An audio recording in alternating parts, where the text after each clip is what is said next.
তালতলার পুকুরে দুপুরবেলা গ্রামের সকল ছেলেরা মিলে দাপাদাপি করে চান করত।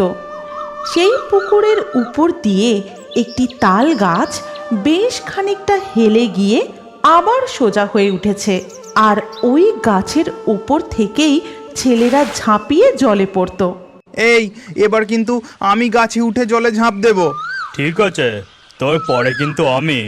তখন পুকুর জলে সাঁতার কাটতে কাটতে বিলু বলে, আরে তোরা কি করছিস বলতো? তাড়াতাড়ি জলে ঝাঁপ দে, তারপর তো স্কুল যেতে হবে নাকি? এমনভাবেই লোটে, ন্যাপলা, বিলু, পটলা, পটাই আরও অনেকে মিলে তালতলার পুকুরে খুব মজা করে চান করত। সেদিন হঠাৎ করেই গেঁড়ি শাকচুন্নি আকাশ দিয়ে উড়ে যাবার সময় তাদের দেখতে পায়। ও মা গো, ছেলেগুলো কি সুন্দর করে জলে ঝাঁপ খাচ্ছে। আমারও খুব ইচ্ছে করছে অমন করে জলে ঝাঁপ দিয়ে সাঁতার কাটতে। এরপর সকল ছেলেদের চান করা হয়ে গেলে তারা নিজেদের বাড়ি ফিরে যায়, আর গেঁড়ি শাকচুন্নি উড়ে এসে ওই তাল গাছে বসে ভাবে, কি মজা লাগছে তাল গাছে বসে পা তুলতে। এবার আমিও এখান থেকে জলে ঝাঁপ দেব আর খুব সাঁতার কাটবো। এই কথা বলার পরেই গেঁড়ি শাকচুন্নি ছপাং করে জলে ঝাঁপ দেয়। কিন্তু এ কি আমি তো ডুবে যাচ্ছি। ওরে বাবা রে! এরপর গেঁড়ি শাকচুন্নি ধীরে ধীরে জলের তলায় তলিয়ে যায়, আর জলের তলায় হাবুডুবু খেতে খেতে ভাবে, আমার এই ভুতুড়ে রোগা শরীর নিয়ে জল কেটে সাঁতরে ওপরে উঠতেই পারছি না। এবার আমার কি হবে গো? আমি কি আবার মরে যাব? উ মা গো!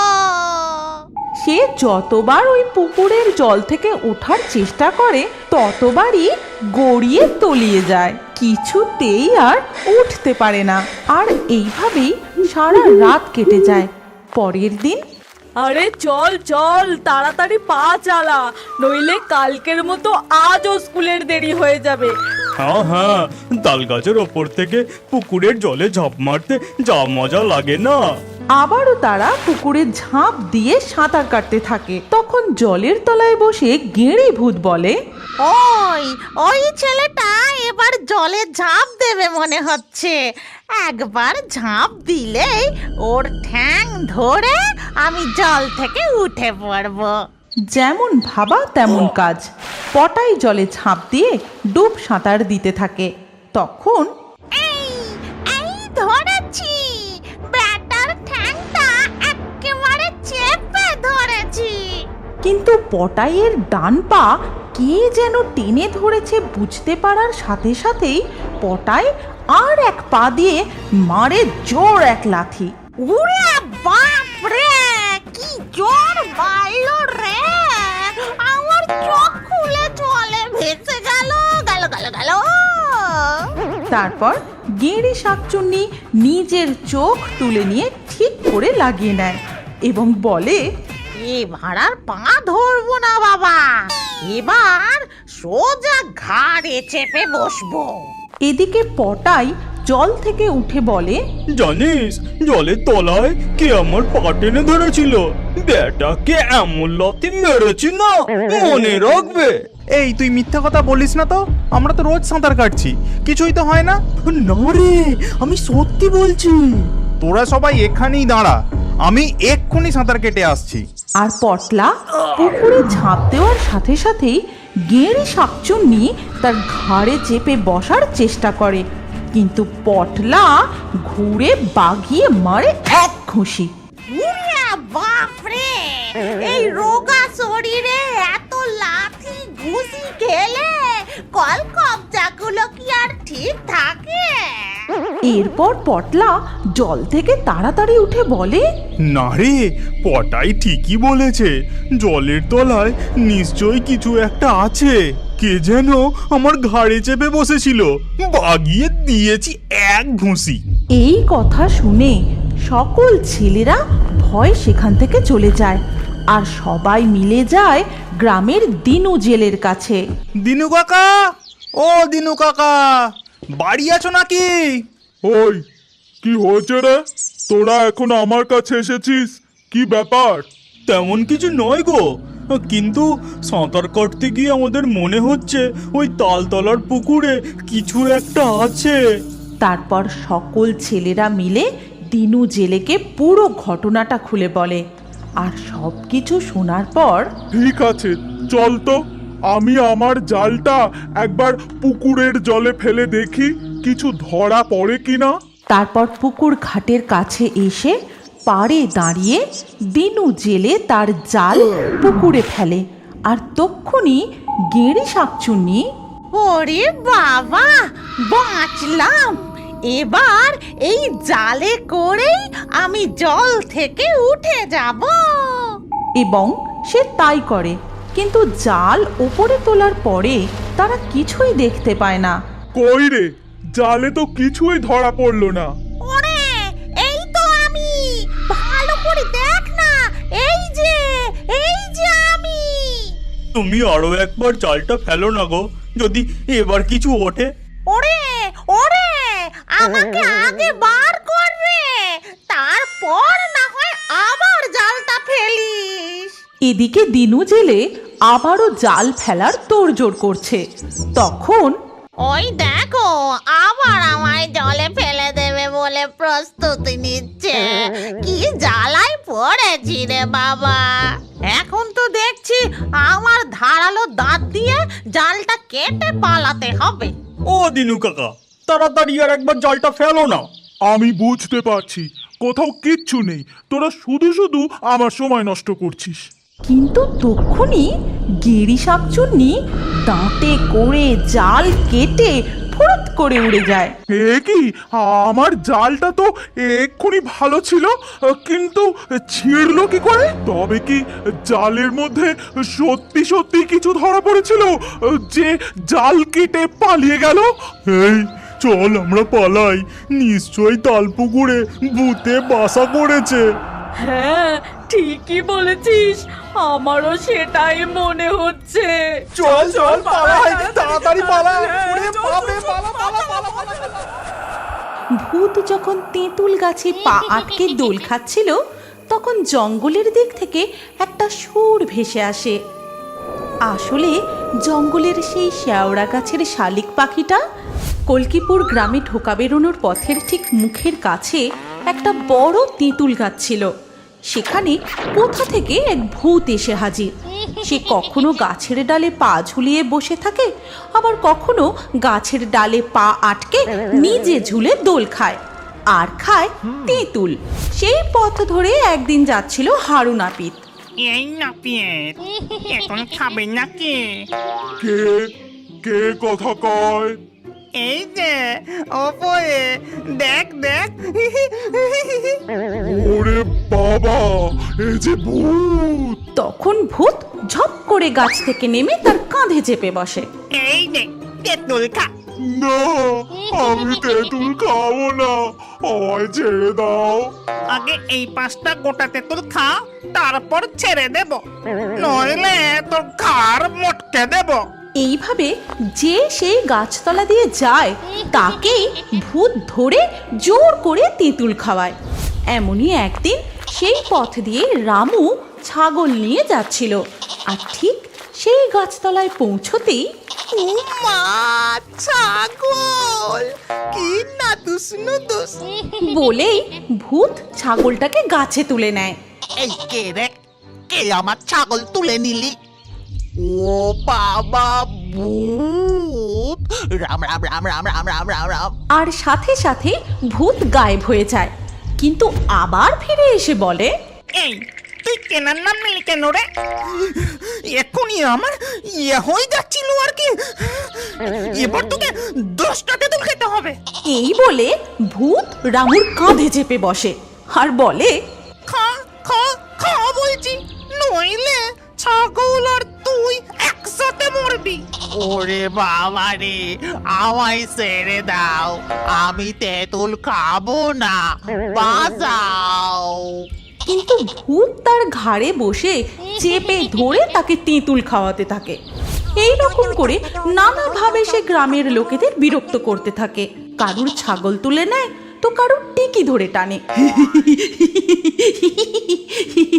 কাউকে আবার শূন্যে ভাসিয়ে দেয়। ওরে বাবারে, আমায় নিচে নামিয়ে দাও, আমায় ছেড়ে দাও।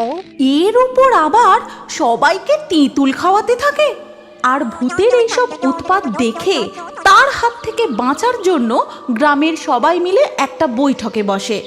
তখন গ্রামের প্রধান বলেন, সবাই শোনো, ওই তেঁতুল ভূতকে গ্রাম থেকে তাড়াতেই হবে, আর এর জন্য আমাদের কিছু একটা ব্যবস্থা নিতেই হবে। কিন্তু আমরা কি করে ভূত তাড়াবো?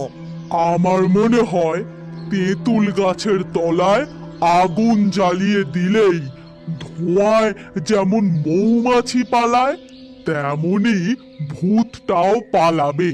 ঠিক আছে, চলো তাই করা যাক। এরপর তারা সবাই মিলে তাই করে। কিন্তু ভূত গাছের মগডালে উঠে বসে শুধুই মজা দেখে। ওরে বেটা, আমায় তাড়াবার মতলব করছিস? দাঁড়া, তোদের সকলকে ধরে ধরে 1 কেজি করে তেঁতুল খাইয়েই ছাড়বো। যা বলা তাই কাজ। সেই তেঁতুল ভূতটা এত দুষ্ট, যেই গাছতলা দিয়ে যায় সবাইকে ধরে ধরে জোর করে বেশি বেশি করে তেঁতুল খাওয়াতে থাকে। আর সবাই বমি করে সকলের দাঁত টকে গিয়ে সে কি কাণ্ড। তেমনি একদিন গনার বউ গনাকে বাড়ির উঠানে ভাত দিয়ে খেতে ডাকছে। কই গো, ভাত দিয়েছি, খেতে বসো। খাবো কি গিন্নি, দাঁতে দাঁত ঠেকলেই গোটা শরীরটা কেঁপে উঠছে। ওই শয়তান তেঁতুল ভূতটার তেঁতুল খাওয়ানোর চটে আমার দাঁতগুলো সব গেছে গিন্নি। ওই তেঁতুল ভূতকে নিয়ে বড় জ্বালা হয়েছে বাপু। কোথাও কিছু নেই, জোর করে সবাইকে ধরে ধরে কেজি কেজি তেঁতুল খাওয়াচ্ছে, আর সবাই বমি করে দাঁত টোকে অস্থির। ওহ! এরপর গনার বউ কেতোর বাড়ি আসে আর কেতোকে সে ডেকে বলে যে, কে তো ঠাকুরপো, বাড়ি আছো নাকি? কে কে ডাকে আমায়? আমি গো ঠাকুরপো, তোমার বৌদি। বলি ওই তেঁতুল ভূতকে তার আবার একটা কিছু ব্যবস্থা করো, নইলে আমরা যে সব তেঁতুল খেয়েই মরে যাব। কি করি বলো তো বৌদি? সেবার দেখলে তো আগুন জ্বালিয়ে ভূত তাড়াতে গিয়ে কি কাণ্ড হয়েছে। 5টা করে খাওয়াচ্ছিল, এখন রেগে গিয়ে 1 কেজি করে খাওয়াচ্ছে। শোনো, আমার মাথায় একটা মতলব এসেছে, এসো আমার সাথে। তারপর গনার বউ কেতোকে সঙ্গে নিয়ে প্রধানের বাড়ি যায় আর সেখানে গিয়ে প্রধানকে তার বুদ্ধিটা জানায়।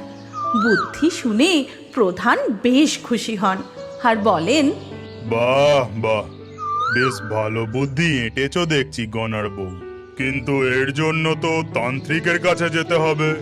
এরপর তারা সবাই মিলে তান্ত্রিকের কাছে গিয়ে সব কথা খুলে বলে। আর সব কিছু শুনে তান্ত্রিক বলেন, ঠিক আছে, এর জন্য আমায় কঠিন সাধনা ও যজ্ঞ করতে হবে। তার জন্য আমার একটা মরে পড়ে থাকা শালিক পাখি আর জঙ্গলে থাকা একটা শেওড়া গাছ লাগবে। যাও, মরা শালিক ও শেওড়া গাছ খুঁজে নিয়ে এসো। সেই কথা শুনে সবাই বেরিয়ে পড়ে গাছ ও পাখি খুঁজতে। তাদেরকে দেখে ভূত বলে, এই তোরা কোথায় যাচ্ছিস রে? দাঁড়া তেঁতুল ভূত, তোর মজা এবার বার করছি। তবে রে, দেখবি একবার ধরে 2 কেজি তেঁতুল খাওয়াবো। ওরে বাবা রে, না না, তুমি শান্তিতে তেঁতুল গাছেই থাকো। এরপর সবাই সেখান থেকে দ্রুত পায়ে জঙ্গলের দিকে চলে যায়। আর অনেক খোঁজাখুঁজির পর অবশেষে তারা একটা মরা শালিক পাখি ও শেওড়া গাছ খুঁজে পায়। চলো সবাই, আমরা এবার তান্ত্রিকের কাছে যাই। হ্যাঁ হ্যাঁ, তাড়াতাড়ি চলুন। কিন্তু ভূত তাদের আবারও দেখতে পেয়ে বলে, কি রে, তোরা সবাই মিলে ওই মরা শালিক পাখি আনতে গেছিলি? ছ্যা ছ্যা ছ্যা ছ্যা ছ্যা ছ্যা ছ্যা। কোথায় মুরগি ধরে নিয়ে আসবি? কতদিন মুরগি ঠ্যাং চিবোয়নি, তা না মরা শালিক পাখি নিয়ে যাচ্ছে। সব কটাকে কাঁচা তেঁতুল গুলে ঢক ঢক করে খাইয়ে দিতে হয়। ওরে বাপরে, তাড়াতাড়ি পালা সবাই। সেখান থেকে এক দৌড়ে সবাই তান্ত্রিকের কাছে গিয়ে পৌঁছায়। তারপর তান্ত্রিক যজ্ঞে বসে ও অনেকক্ষণ যজ্ঞ করার পর সেই শালিক পাখিকে মালা পরিয়ে হাতে নিয়ে তেঁতুল তলার দিকে যায়। আর দূর থেকে ভূত তাকে দেখে বলে, ও বাবা, এটা আবার কে রে?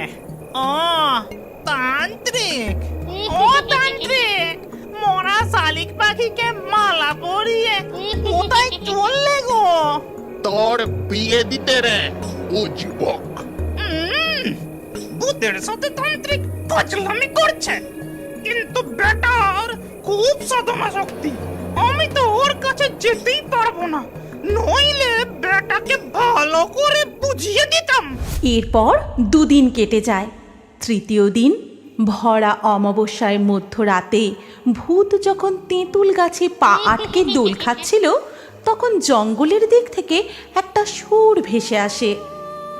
আসলে জঙ্গলের সেই শেওড়া গাছের শালিক পাখিটা একটা পেতনিতে পরিণত হয়ে যায়। তারপর সে একটা গান ধরে, ও আমার ভূত, তুমি আসো না কেন কাছে? আমি কত আশায় আছি, কখন বসবে আমার পাশে? ও আমার ভূত। এই গান শুনে ভূত সোজা হয়ে বসে বলে, এই যে পেতনির গলা, কোথা থেকে আসছে?